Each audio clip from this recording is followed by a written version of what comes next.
สิ่งที่เฮาซอยได้เป็นเครื่องใช้ของซอยบ่เป็นข้าวนำสำปาบ่อันนั้นเฮาซอยได้ก็พอแต่พอเพียงแต่บรรเทาเป็นบางครั้งคราวซื่อเนาะมันซอยเหลือระยะยาวบ่ได้แท้นแท้น มื้อนี้มาลิ้นน้ำน้องเปียอยู่งานมาลิ้นแล้วก็ออกจากนี้แล้วก็ได้ไปปักหลายไปเรียกปักหลายได้คือทุกคนอันมาเห็นข่าวหลังๆเนาะตอนหลังๆนั้นแล้วกลับมาเบิ่งตัวจริงกับปัจจุบันนี้บ่เข้าใจเลยก็คืออารมณ์เพชรท่านเนาะอันผู้ที่ควรสังคมควรเบิ่งควรแยงควรส่งเสริมควรสนับสนุนแล้วนี้แข้งขามือมาหยังก็บ่ใช้การบ่ได้หยังแต่ว่าเห็นหลังๆนั้นดันไปส่งเสริมไปสนับสนุนอันผู้ที่มีตีนมีมือครบหมดมีจิตมีใจกันเว้ากันจามาหยังครบหมดแล้วมาเห็นอันนี้ละหลายคนยังบ่สนจิตสนใจอันนี้ก็สะท้อนให้เห็นถึงสังคมเนาะแล้วก็ความคิดหลายๆคนยังคิดบ่ทวงบ่ทันตัวนี้ค่ะอันนี้ก็อยากให้หลายๆคนมาคิดนำกันอันนี้เราควรช่วยเหลือควรส่งเสริมควรสนับสนุนให้ล่ะเนาะอันนี้ก็เฮ็ดหยังก็บ่ได้ช่วยเหลือตัวเองก็บ่ได้ก็คือบ่าวสมภารอารมณ์หันที่ย้ายไปไสก็พอได้อุ้มไปคันว่าอยู่นำกลางบ้านหันยะคันก็บ่ได้ก็คือยันเจ็บหันเจ็บนี้เนาะคือแม่เว้าแม่อารมณ์หันนะมื้อนี้มาเล่นน้องเปียมื้อนี้ก็ได้แล้วเดี๋ยวนี้ละอัน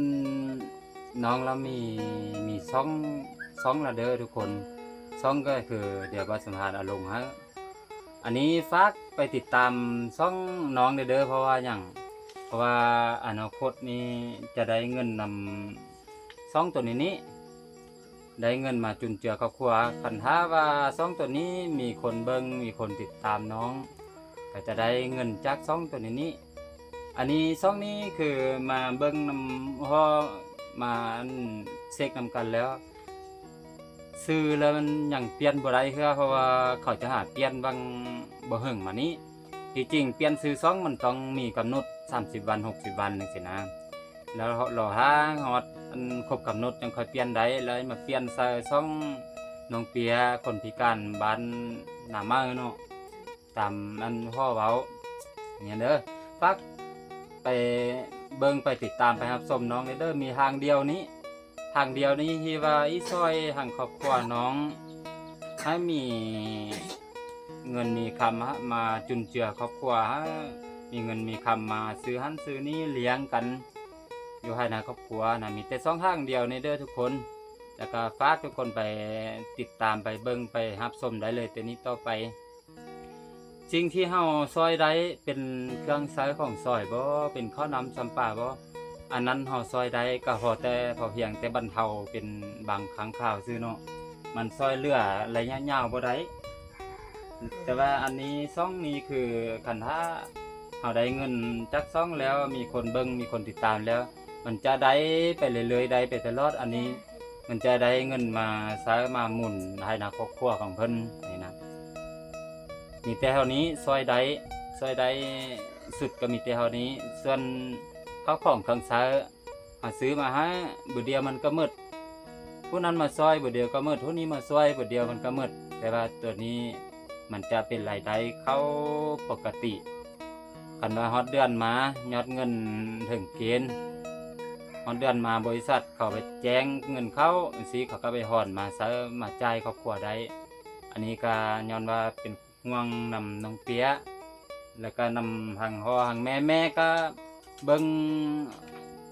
ตีนเบิ่งมือเบิ่งบ่หยังก็บ่ครบบ่วันเนาะ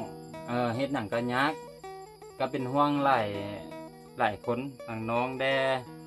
ก็เป็นแบบนั้นใช่นะแล้วก็ฝากมื้อสู่ผู้สู่คนแต่นี้ต่อไปก็ฝากกดไลค์กดติดตาม